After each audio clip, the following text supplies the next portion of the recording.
তো গাইস আমি আরেকটা গেম বানিয়ে ফেলি। এই গেমের মাঝে আমি এই পেতনি আপুগুলাকে রাখছি। তো খেলা শুরু হয়, আমি হাতে একটা বন্দুক নেই, সামনে পেতনি আপুগুলা আগুন ছাড়ে, আমি গুলি করতে থাকি। তো আমার গুলি খেয়ে পেতনি আপুগুলা গাইস মারা যেতে থাকে, আমি গুলি করতে থাকি আর পেতনি আপুগুলা মারা যায়। সামনে দুইটা বড় বড় রোবট আসে আর আমি রোবটগুলাকেও গুলি করতে থাকি আর রোবটগুলাও গাইস মারা যেতে থাকে। গুলি করি অনেকগুলা, তো রোবটগুলা মারা যায়। তারপরে পেতনি আপুর দিকে গিয়ে আবার পেতনি আপুর দিকে গুলি ছুরি। পেতনি আপুর আগুনগুলা গাইছে এই পর্যন্ত আসে না, কারণ তাদের ভিতর বেশি একটা আগুন নাই। তো এখানে পাহাড়ি দানবগুলা আমার এদিকে গুলি ছাড়তেছে। আপনারা যদি খেয়াল করেন যে এই দানবের যে গুলিগুলা, ওই গুলিগুলো আমার গুলিগুলোর সাথে লাগলে ওই গুলিগুলা নষ্ট হয়ে যায়। তারপরে এখানে একটা বড় বাদুর আছে, আমি এই বাদুরটারে গুলি করি আর এই বাদুরটাও মারা যায়, বাদুর দানব।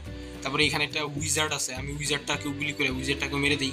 আর এখানে সামনে থেকে এই পাহাড়ি দানব অনেকগুলা এই গুলি ছাড়তেছে, যে আমি গুলি করে ওর গুলিগুলাকে নাকচ করে দিতে পারি আর কি। মানে দুইটা গুলি বাড়ি লেগে নাই হয়ে যায়, তারপরে ওর সবগুলা গুলিকে আমি নষ্ট করে দিই আর আমরা এই ম্যাচ জিতে যাই। ইয়েস।